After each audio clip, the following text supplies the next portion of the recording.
अस्सलाम वालेकुम। ये हमारा I think so third lecture था लॉगरिथम वाला। ठीक है, तो ये भी हमें पता है लॉगरिथम पहले भी हमने यूज़ किया हुआ है, लेकिन एक दफ़ा इसको रिवाइज करते हैं। Logarithm are the exponent to with the base must be raised to a particular numerical value. ठीक है, अब इसमें एक चीज़, दो तरह के लॉगरिथम होते हैं कि एक इसमें हमारे पास होती है बेस, अगर हम 10 यूज़ कर रहे हैं तो उसको नेचुरल लॉगरिथम बोलेंगे, और अगर हम 10 यूज़ कर रहे हैं तो वो हमारे पास कॉमन लॉगरिथम होता है, और अगर हम लोग ई यूज़ कर रहे हैं, मतलब ई यूज़ कर रहे हैं एज अ बेस, तो वो नेचुरल लॉगरिथम होगा। ई की वैल्यू इन्होंने दे दिया 2.718 होता है। मोस्टली हम लोग 10 ही यूज़ करते हैं, लेकिन जो 10 होते हैं ना उसको इंडिकेट नहीं करते, मतलब शो नहीं करते उस, हमें ऑब्वियसली पता होता है सिंपल लॉग भी लिखा हो तो मतलब हम कॉमन लॉगरिथम ले रहे हैं, लॉग बेस 10 ही ले रहे हैं। इसलिए नीचे बेस में 10 नहीं लिखते जब सिंपल लॉग ले रहे होते हैं। और जो लॉग ई है वो हमें इंडिकेट करना पड़ता है कि हम नेचुरल लॉगरिथम ले रहे हैं, क्योंकि ई की वैल्यू यहाँ पर इन्होंने लिखी हुई है वो अगर आए तो, लेकिन वैसे आता नहीं है, सिंपल कॉमन लॉगरिथम ही हम यूज़ कर रहे होते हैं। और दूसरा ये कि आप कैलकुलेटर से सिंपल इसको कर सकते हैं। और दूसरा ये बायोलॉजिकल प्रोसेस वगैरह में मैथमेटिकल के अगर डिस्क्राइब करना हो हमने मैथमेटिकली किसी भी बायोलॉजिकल प्रोसेस को, तो ये उसमें यूज़ होता है। उसके बाद इसमें अगर हम बेस 10 लॉगरिथम ले रहे हैं, ठीक है, तो एक वैल्यू बस जो याद रखनी है ना वो ये है कि जब भी 10 का लॉग लेना, बेस 10 लॉग जो है उसके नीचे 10 नहीं लिखना, क्योंकि वो ऑलरेडी हमें पता है सिंपल लॉग भी लिखा है ना, तो ये बेस 10 वाला ही लॉग। लेकिन अगर हम 10 का लॉग लेना तो वो हमेशा 1 के इक्वल होता है। अब यहाँ पर देखिए उन्होंने लिखा है log of 100 is equal to 2। एक तो सिंपल मेथड है, आप कैलकुलेटर से लॉग ले लें।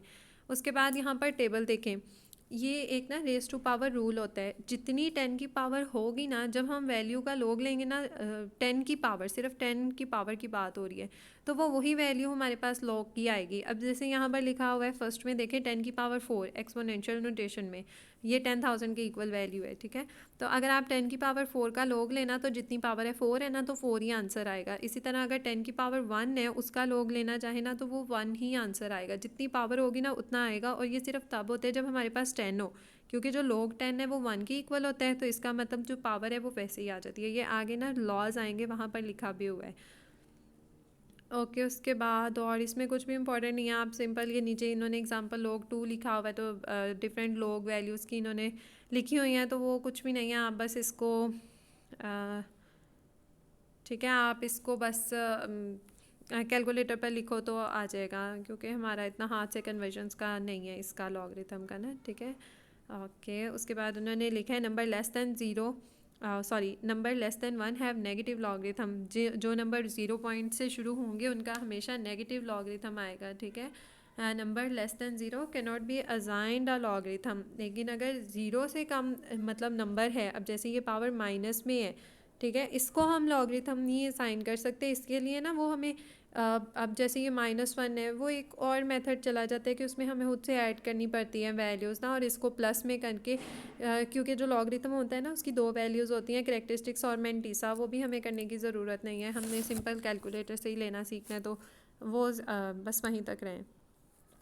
अब यहाँ पर सबसे पहले ये जो ऊपर टेबल बना हुआ है ना, इसको देखें, यहाँ पर इसके ना लॉज लिखे हुए हैं, वैसे 4 होते हैं लेकिन जो मोस्टली यूज़ होने हैं वो यही 3 है, तो यही 3 करने हैं। मल्टीप्लिकेशन में है log n m, कोई सी भी वैल्यू मल्टीप्लाई हो रही है उनके साथ एक log है, जब हम log को सेपरेट करेंगे ना तो वो मल्टीप्लिकेशन जो है वो एडिशन में चेंज हो जाएगी। इसी तरह डिवीजन जो होगी वो माइनस में चेंज हो जाएगी। और रेजिंग टू द पावर वही है जो अभी मैंने पीछे बताया कि अगर 10 की पावर 2 है, तो जब हम log 10 लेंगे तो log 10 की पावर 2 है उसका लेंगे आंसर, तो वो 2 ही आएगा। अब वो 2 कैसे आ रहा था, वो इस रूल के अकॉर्डिंग आ रहा था, रेजिंग टू अ पावर।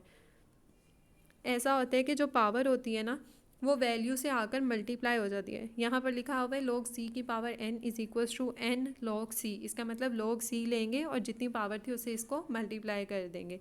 इसीलिए पीछे हमारे पास वही पावर वाला आंसर आ रहा था, क्योंकि log 10 1 के इक्वल था। अगर हम log 10 की पावर 2 ले रहे हैं तो जो 2 है वो 1 से आकर मल्टीप्लाई हो गया, तो वो हमारे पास वही वैल्यू आ रही थी। ठीक है, क्योंकि log 10 1 के इक्वल था।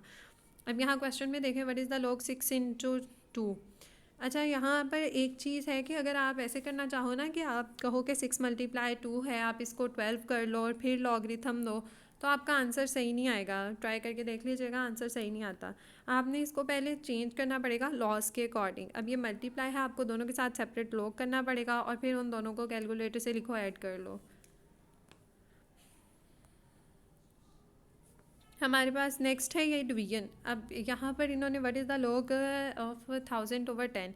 अच्छा, अभी मैंने पीछे बोला ना कि अगर आप पहले वैल्यू को मल्टीप्लाई करना चाहो, इसमें मैंने बोला कि अगर आप पहले वैल्यू को मल्टीप्लाई करना चाहो फिर लॉग लो तो आंसर गलत आएगा, वो गलत ही आएगा। लेकिन अगर आपके पास 1000, 100 इस तरह की वैल्यूज़ हो ना, फिर गलती नहीं होती। फिर आप उसको पहले, जैसे यहाँ पर ये डिवीजन में है, आप इसको डिवाइड कर लो, 1000 को 10 पे डिवाइड करो, आपके पास 100 आ जाएगा। लोग 100 लोगे तो आंसर 2 आएगा। लेकिन अगर आप इसको सेपरेट लॉ के अकॉर्डिंग भी करो तो भी आंसर 2 ही आएगा। बेशक करके देख लेंगे। लॉग 1000 है ओवर 10 है तो ये माइनस में हो जाएगा, -10 हो जाएगा। लॉग 1000 3 के इक्वल और लॉग 10 1 के इक्वल, 3 - 1 = 2। ठीक है।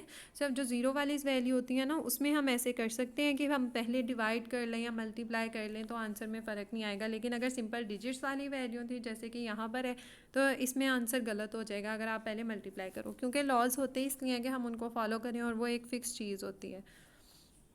ओके, यहाँ पर इसमें देखें, ये साइड पे जो बॉक्स बना हुआ है, इस बॉक्स में उन्होंने raising to the power rule के अकॉर्डिंग दिया हुआ है। अब ये log 2 की पावर 8 है। अब इसका मतलब हम क्या करेंगे, जो पावर 8 है वो पीछे आ जाएगी, log 2 से मल्टीप्लाई हो जाएगी। 8 × log 2 लें, उसकी वैल्यू log 2 की 0.3010 है, इसको 8 से मल्टीप्लाई कर दें तो आपका आंसर आ जाएगा। ये इसके प्रैक्टिस क्वेश्चन नहीं है, इससे पिछला जो लेक्चर था ना, ये वो उसके प्रैक्टिस क्वेश्चन है। साइंटिफिक नोटेशन, एक्सपोनेंशियल नोटेशन वाले क्वेश्चंस हैं। ठीक है, तो आप इनको सॉल्व करो और अगर इसमें कोई भी प्रॉब्लम हो देन आप इजीली कमेंट कर दें, मैं बता दूंगी। अदरवाइज़ वैसे मैं ट्राई करूंगी कि मैं इनका सॉल्यूशन भी अपलोड कर दूं। तो आप लेकिन ना कोशिश यही करना कि पहले खुद सॉल्व करो और फिर वहाँ से मैच करो, क्योंकि अगर हम किसी चीज़ को देख लें ना पहले, तो हमारा यही होता है कि हम अब इसको अच्छे से देख लें क्या हमने खुद से सॉल्व करना है। तो बेहतर है कि पहले खुद अपने हाथ से प्रैक्टिस करें, ताकि बाद में उसको वहाँ से मैच करें ना, तो पता चल जाएगा कि कितनी आ गई हैं कन्वर्जन्स या कितनी तैयारी हो गई है। ओके, अल्लाह हाफ़िज़।